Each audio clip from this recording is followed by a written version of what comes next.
This is the Fujifilm X100VI, and I'm getting ready to frame up a photo of the Bay Bridge here in San Francisco. Why am I not using my phone to take this photo? Let me explain. Yes, this is the camera that broke the internet, and all the time while I've been shooting in New York and San Francisco, people come up to me asking, oh, is that like an old film camera?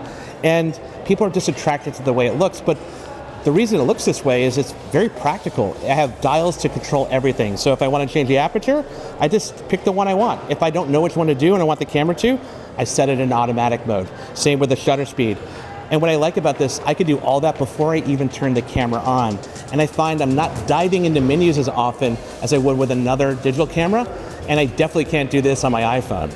I'm looking at the X100 purely through the eyes of someone who may have mastered the art of iPhone photography and is now ready to step up into their first dedicated camera.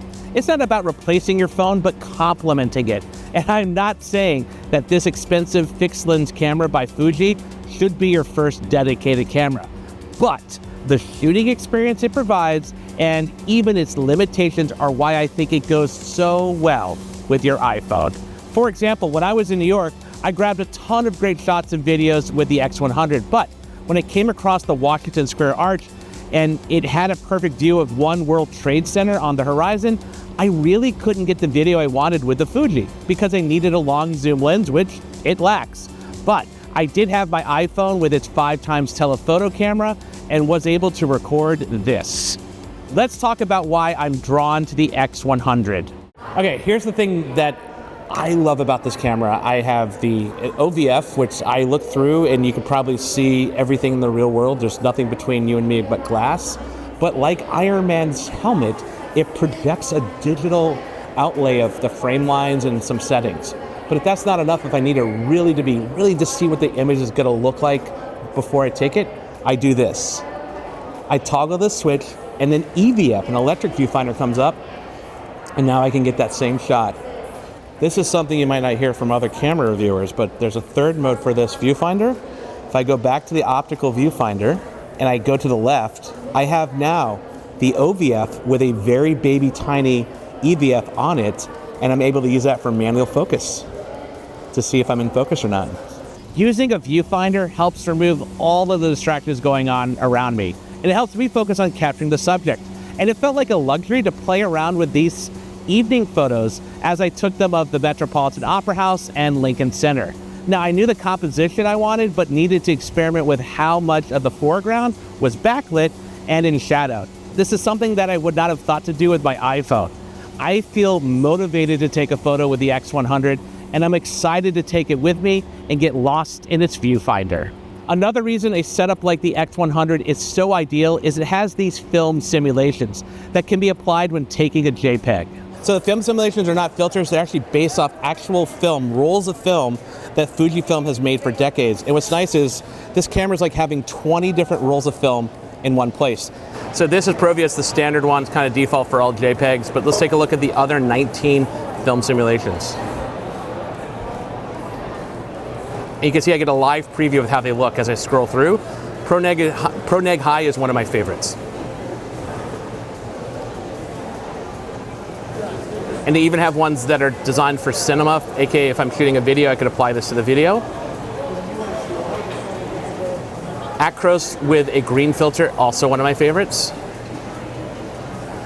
And there's sepia, no one likes that, so let's go back up here.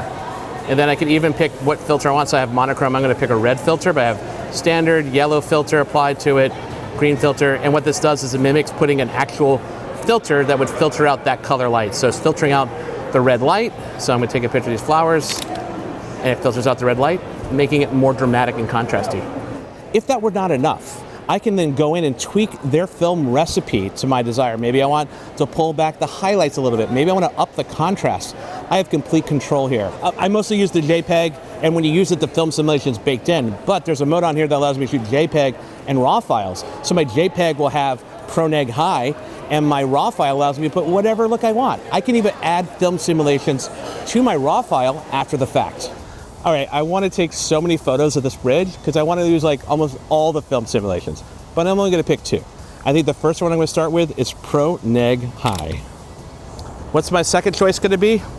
I'm going to go for black and white. I'm going to go for monochrome, but think I need to tweak it a bit. I'm going to use monochrome with a yellow filter. Photos from the X100VI are striking. Images have a wide dynamic range, colors are accurate, and you can capture quite a bit of detail in the shadows. The film simulations are so much fun to play with and add another layer of creativity to my photos. Details are sharp, but not overly so, and that has a lot to do with the X100's glass. This lens, it's permanently attached. You can't take it off, you can't switch it out. But you see where it begins on the front here? On the back, you can see how far it goes in. So it's going all the way through this body, and then right behind that sensor. But that's actually not the best part. The best part as a photographer is you start to learn the framing of this. So this is a 23mm lens on an APS-C sensor, basically like a 35mm, classic 35mm lens. And after a while, I start seeing the world in that. I start seeing how I'm gonna frame something. And if I need to zoom, I just walk a little closer or walk a little farther back and take the picture, and it makes you a very happy Patrick. This lens cannot zoom in like the iPhone. This has a 40 megapixel sensor, but that sensor and those megapixels are much bigger than the iPhone. But my producer John thinks that if I take a photo with this, I can crop it and it might look better than a picture of the iPhone that I took with a zoom lens. Let's find out. I'm indoors. I got the X100 photo on the screen next to the iPhones. I've cropped or zoomed in on the X100s to make it about the same size, and the iPhone photo looks better. I'm just gonna be honest here. Neither of these photos looks great. I probably wouldn't post either one, but the iPhone gets that Apple processing, the over sharpening is helping a little bit, the Fuji not so much. But let me just remind you how far away we were when I took this photo. I am across the street, and this thing is barely, you can barely see it in the photo as is, so gotta hand it to the iPhone. Pretty handy.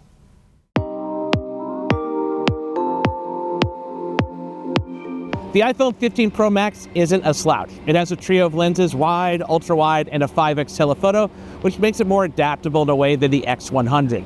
And because I always have it with me, I can capture images of moments that I might miss stumbling to grab the X100 out of my bag.